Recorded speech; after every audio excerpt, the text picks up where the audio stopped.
अस्सलाम वालेकुम स्टूडेंट्स। आज का जो हमारा टॉपिक है वो है Newton first law of motion. अब सबसे पहले हम इसकी डेफिनेशन देख लेते हैं, फिर इसकी डेफिनेशन को हम समझेंगे कि वो कहना क्या चाहता है।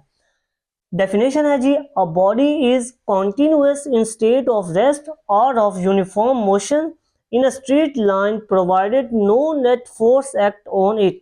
अब इस डेफिनेशन का मतलब क्या है, हम एक एग्जाम्पल के जरिए इसको समझते हैं। अब फर्ज करें ये हमारे पास एक स्ट्रेट सरफेस है, ठीक है। अब हम इसके ऊपर एक रख देते हैं बॉल। ये एक बॉल पड़ी है, ठीक है। अब ये किस पोजीशन में पड़ी है? रेस्ट पोजीशन में पड़ी है, ठीक है। कि कोई भी ऑब्जेक्ट तब तक रेस्ट पोजीशन में रहेगा जब तक उसके ऊपर कोई एक्सटर्नल फोर्स लगाई ना जाए। अब मैं क्या करता हूं, एक बैट के जरिए इस बॉल को हिट करता हूं। इसके ऊपर मैंने क्या लगाई? फोर्स लगाई। किसके जरिए? उस बैट के जरिए मैंने इस बॉल के ऊपर हिट लगाई, तब जाकर ये बॉल मूव की इसने, ठीक है। वो इस पहली लाइन में क्या कहना चाह रहा है कि कोई भी ऑब्जेक्ट तब तक रेस्ट पोजीशन में रहेगा जब तक उसके ऊपर कोई एक्सटर्नल नेट फोर्स ना लगाई जाए, ठीक है। ये पहली लाइन का मतलब था, ठीक है। अब दूसरी लाइन क्या है? Uniform motion in straight line provided no net force act on it.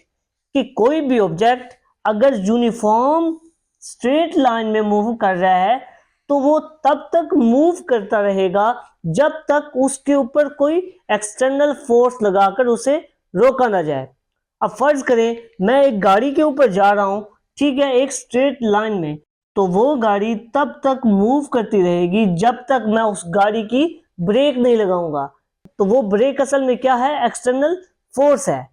तो इस डेफिनेशन का मतलब क्या है कि कोई भी ऑब्जेक्ट अगर रेस्ट पोजीशन में पड़ा है तो वो रेस्ट पोजीशन में तब तक रहेगा जब तक कि उसके ऊपर कोई नेट फोर्स लगाकर मूव न कराया जाए, ठीक है। और कोई ऑब्जेक्ट अगर यूनिफॉर्म स्पीड के साथ स्ट्रेट लाइन में मूव कर रहा है वो तब तक मोशन में रहेगा जब तक कि उसके ऊपर कोई एक्सटर्नल फोर्स लगाकर उसे रोका ना जाए।